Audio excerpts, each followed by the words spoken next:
That's good. You ready now? All right. Abe, Ian, Eleanor, yeah. This one's about you today, so. Between the cupcakes.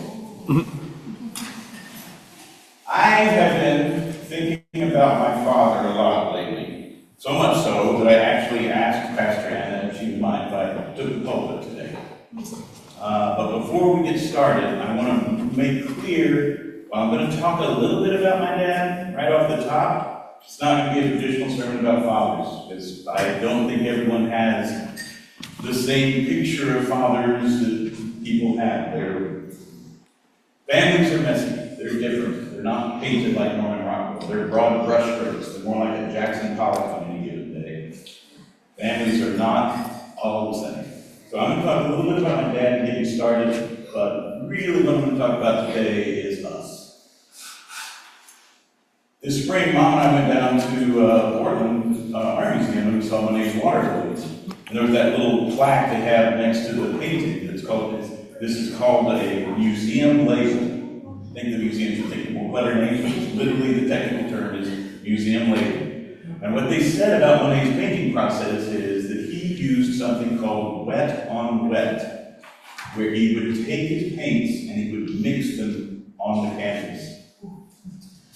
And I like that because I think that's how we all are. We all have an idea of the colors we want to start with. We know where we want to get to, and we throw something on there, and we might get close, or we might just say, well, I guess this is what we're going to do. That's how we live. I don't know. My father passed away several years back, and he was both a fairly simple man and a fairly complicated man at the same time. And we worked our property a lot when I was a kid. We got about an acre and a half to chickens, rabbits, geese, mowing, digging, trenching, planting, all kinds of stuff. Dad was always into something, and he didn't have a lot of endurance for the two idiot sons that he had been saddled with, but he stuck us with whatever we were doing. I think I have his sense of humor. I know I have his impatience with mechanical devices, and I miss him. And I know how much of the puzzle that is me is made up of him. When he got sick and Mom started packing up to move him out to North Carolina to be out here with my brother, I went out to help him pack up. And one of the things that I took home with me when we were finished packing was a pair of his gloves. I don't know if any of you have done farm work or field work or anything, but there's this style of gloves, these leathermen that are the yellow cowhide leather, as simple as it gets, with a little string and a little red ball you pull. That's what Dad wore almost all the time. And usually if you have those gloves, you set them on the shelf, they just lay flat. But Dad's gloves, because he worked in the mud and the sweat and the thunder and the mud and the sweat, his gloves still have his shape. Curved. How was Dad shape? He usually had those gloves wrapped around a good shovel. And a good shovel can really change the earth. And when I say that, my father would not have thought of that as a metaphorical or poetic statement. It would have just been literal. A good shovel can make a good pitch. I really want to bring up that so that I can talk about the many parents that I had, and I know that all of you have had. I was raised in several homes. I talked before about the little church community I was in, about my friends. I don't think that between the ages of 12 and 17, I spent a single weekend in my own bed. I was over at one friend's house. We were into something. The parents would catch us up on the roof at midnight. I wish I were exaggerating, but before that, she would find us out there and like, what are you boys doing up there? You don't know. You don't know how we got up here. All of those mothers and fathers and families in that community molded me, molded my friends with clay that they put together. And even though I was in this community and all these people took care of me all the time, I never really thought of families and fathers and mothers as anything other than linear. My family was the ones that showed up to eat turkey. Then there was the community, we had the church. And then I had some friends. It was all very boxy lines, things, walls between these groups. So I only had this notion of family until something changed. And it changed for me when I was 21, 22. Long after I should have learned it, but it was good that I learned it there. When I was a child, I was fairly gifted. I was winning awards for writing. I was going to be writing articles for the Atlantic. I was going to do amazing things. Everyone had the highest of hopes for me. But as I got older, and things didn't quite go the way I wanted, my best friend had moved off to college. My other best friend, he was spending his senior year trying to get the valedictorian, doing all kinds of stuff. I wasn't seeing him much, and he was heading off to college too on a full scholarship. I was working on my 4th straight semester of college, dropping out. So, it wasn't going the way everybody thought it was going to go, least of all me. I was washing dishes for minimum wage. I was living at home. Mom and Dad would go off to work. My brother was still in high school.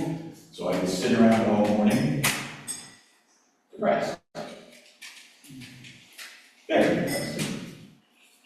And I reached out to pastoral care, and the woman who was at the pastoral care for the hospital there just happened to be in our little church community, because all the churches, pastoral care, were made up of either retired or becoming Methodist ministers, and all the retired Methodist ministers were at the little church I was going to.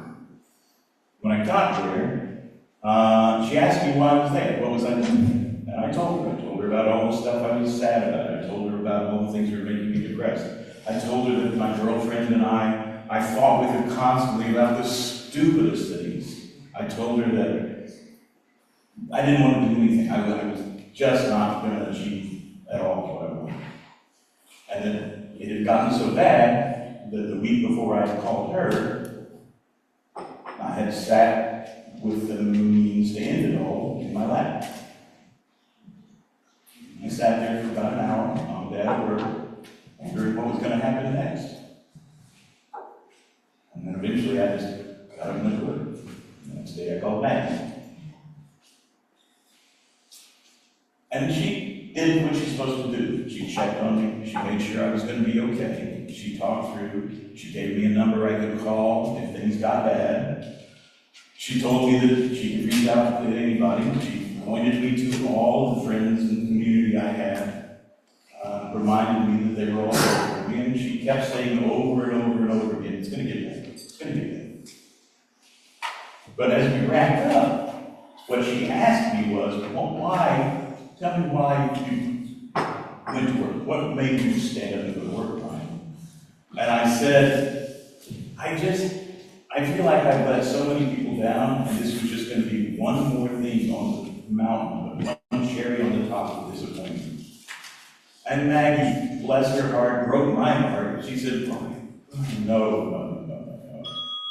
You know who would be disappointed is all the people in our church, in our community, in your family, the family that you have around you. They would be so disappointed to know that you don't know how much you're loved, that you don't know how much we believe you, that you don't know that we know you're going to be all right. That's who's the disappointment. That's who would be disappointed. And at that very moment, I felt the shift, a tectonic shift from, it's not the people I have turkey with, it's the people around me. It's the people that I'm around.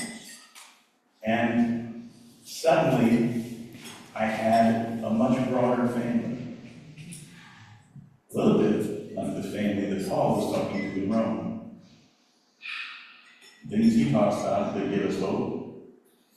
Give come from endurance. Endurance comes from illness. And it all comes inside that community. It's weird when you run into your family that you never knew you had. How many of you guys remember Fred Rogers? Every hand up is probably 40 or above. Fred Rogers, Mr. Rogers' Neighborhood was a show on PBS back in the last century.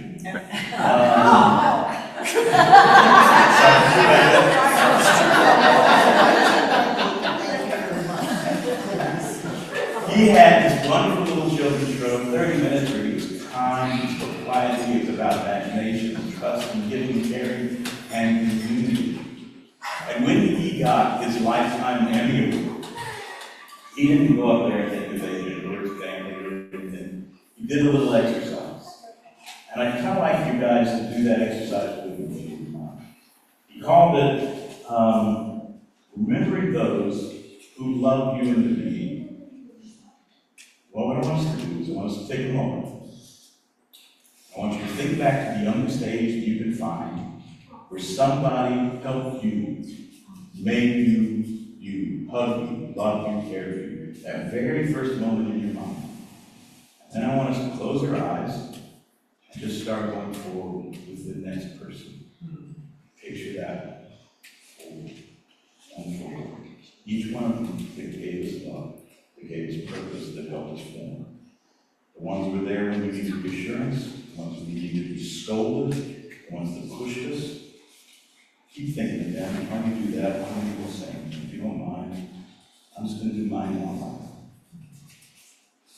Go and then Rita, Moore, Mrs. Cotton, Gary, Aunt Sandy, Blaine, Tweed, Helen, Jim, Ron, Alex, Mary, Linda, Allison, Peter, Andrew, Robert Short, Andy, Mr. Moore, Kathy Wagner, Kathy Griffin, Upper Line, Mary Lyons, Janet Bushman, Steve Bushman, Leah, James, Evan, Sam, Hannah, Wally, Ryan Letzkus, Rob, Rachel, Mary, Diane, Melissa, Jan, Lee, Scott, Zane, Eddie, Lynn, John, Pastor Bo, John, Elizabeth, Kelly, Susan, Mary, Joy, Lynn, Pastor Ann,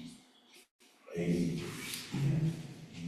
Ellen, Wesley, David, John, Jan, Sherry, Adrian, and Richard. Okay, open your eyes. All those people that are in your mind, people that are part of who you're still becoming, how surprised do you think that any one of those people would be to find themselves on your list of who you think makes you you? How surprised that they would be part of that?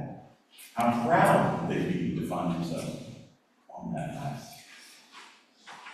You know, Paul, he talks about community, and even now, as I've kind of broken community from an X coordinate to a Y coordinate, I'm going to add an E coordinate, because Paul's community stretches across time. Therefore, since we are justified by faith, we boast in our afflictions, knowing that afflictions produce endurance, and endurance produces character, character produces hope, and hope does not put us to shame, because God's love has been poured into our hearts through the Holy Spirit that has been given to us. And he's talking to the church at Rome. He's not talking to the church at Rome. He's talking to every church that follows, and every community that follows. And of all of those communities that lead to this community is made up of these hundreds of communities that we are part of.